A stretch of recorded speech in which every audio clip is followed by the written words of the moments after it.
we're doing this cleanup here, and Aaron's having an issue with his blower where it just cut out on him.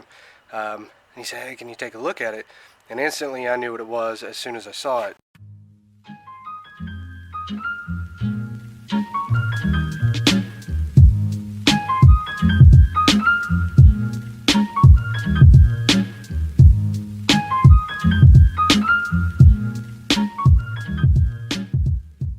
So this is real easy.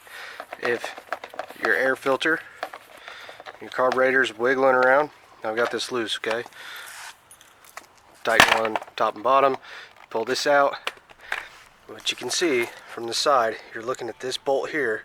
There's a bolt that goes all the way through your carburetor. If everything's wiggling around, then it's these bolts are loose. What's happening is it's not getting a good seal. So you see that space there? It's not getting a good seal, so it can't suck the right gas and air ratio through.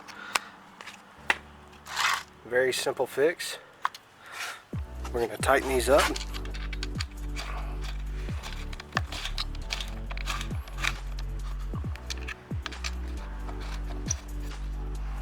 Okay. I've got a drill. It's a Harbor Freight. Doesn't matter what you have and a little tool set, but as long as you have that stuff in your truck, make sure that's tight. You don't want to strip them out. Make sure they're good and snug. That's plenty. Okay. See how it's not wiggling now? Problem solved. Good and tight. Snug. You don't want to strip them out because those bolts go all the way through and they're going to go into the engine block, okay? Into the head. So they're coming through here and they're tightening into the head. You don't want to strip them out because then you got a real problem. Alright. And this goes this way. And you just put it back together. Real simple fix. You got it from there? Alright. He's got it from there. It'll fire right back up and he'll be right back to work. Just having a few tools in your vehicle, your work truck, is going to save you a lot of money. So, you know, that's something I talk about a decent amount, I think, in the past. Having, you know, spare belts, common tools like a flathead, Torx wrenches. You want Allen wrenches. I normally don't keep a drill, but I happen to have it in the truck, so that's kind of nice.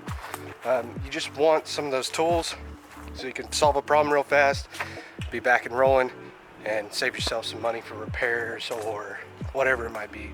It's like when that first happened to me, I freaked out and was like, oh my God, my blower's dead and I don't have any money and I don't, but you breathe, you take a look at it, you diagnose the problem. It's normally a very easy fix. And you know, that's it.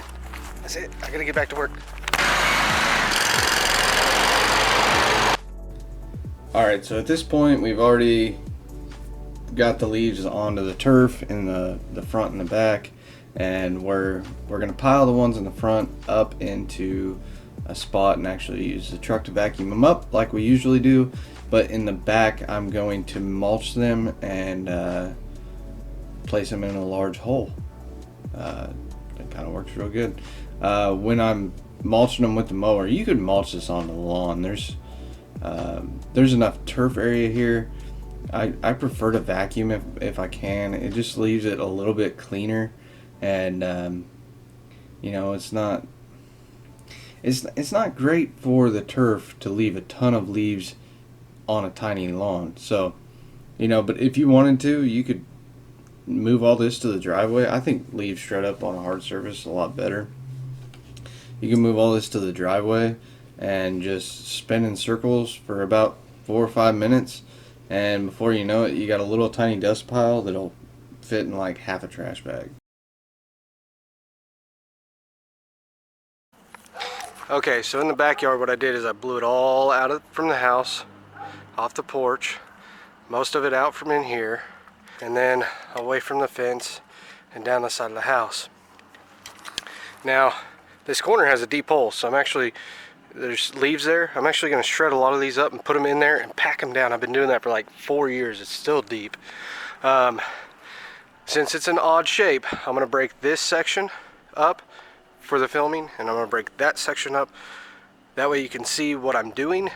But in all honesty, what I would do is I'd just hit this whole thing. I'd start over here and just do big circle passes until it got to where it was like a bulk there, and then a bulk here, and then I would do a pile here, probably a pile here, and a pile there. Alright, so this yard's got a little bit of an incline. You can't really tell. Not that that really matters for the leaf cleanup, but if you were push mowing it, it would probably wipe you out. And you know, those are things to kind of keep in mind. We're going to be coming through the leaf season real fast and right into mowing season. So, you know, that's just something I would say to keep in mind. I don't like push mowing, and I don't like hills. So you notice I don't ever have a push mower on my setup. I used to push mow a lot of lawns, not anymore. It's just not my thing.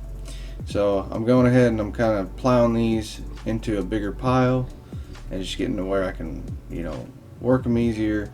And then I shoot inward. When I'm shooting inward, it has nowhere to push. You know what I mean? It's pushing right into that pile, so it forces it to shred more and more. If I spray it outward, then I only get one shred on that. So, you know, overall, mulching leaves is pretty easy once you pick up a few techniques. And then right here, I'm, you know, eating a little bit off the pile. I'm popping wheelies. That's the plus side to walk behinds. Downside is you're riding a Velke, and it's pretty hard on the body. I've always had walk behinds like this. I've had one zero turn since I started my business, and it was a Pull-In Pro that I traded a client for service. I would not suggest doing that. I mean, you can trade for service, but not a Pull-In Pro. It wasn't a bad mower. I just never used it, and it wasn't commercial, and it didn't leave a very good cut. It was only a 30-inch mower, I think. I can't really remember. It was a little tiny thing, but I never used it. I always push mow. That's another stage you'll go through, is you'll get in this spot where you get a larger mower and you feel like you have to push mow still because of quality standards, and it's just really in your head, because some of these larger mowers leave an awesome cut. Alright, that's that. Pretty easy. Sounds like Aaron's still working on the front. That pile's settled down over winter, but the grass is pretty good. And yeah, so I won't see this property until I go to do mulch, or if she opts out, until spring. Well, that's alright. That one's done. Now, important part, clients really do care about this. Always lock the gate back up. Always close gates, always lock it up if they got a lock. So we just did the leaf cleanup here, and as you can see, it looks a lot better. And so that makes 3 today that we did. The first 2 were just mulching them up, and this one we sucked up some, but we mulched up a lot in the back and then put it in some big holes. But as you can see, when you look in the box, the plus side to mulching is I barely have anything in the box, and that's shred up really well, so we won't have to go to the dump tomorrow morning. You know, we can keep rolling on it. I do have another job today, so before I get to talking too soon, you know, I might have to go to the dump. We'll see. But I mean, I got as many jobs as I can fit in, but I don't think I'll have enough time. It's 1:27. Most cleanups, from my experience in this area, take about 2.5 hours. If they're a little itty bitty cleanup, like it's already been cleaned up once, it might only take an hour with 2 guys, or it might take an hour with 1 person. It just really depends on the volume of leaves and whether they're wet or dry. This has been a very dry year. Big plus. We've had a little moisture, which is nice because it's keeping the dust down a little bit, but it's been very dusty, very dry, very nasty as far as the dust goes. We did do one though where we were cleaning the curb line last week, and that yard was really wet. There was like broken pipeline, and my truck got blasted. It's white, you can't tell from back here. I can, but it's gross. And it's not gonna get washed until leaf season's done.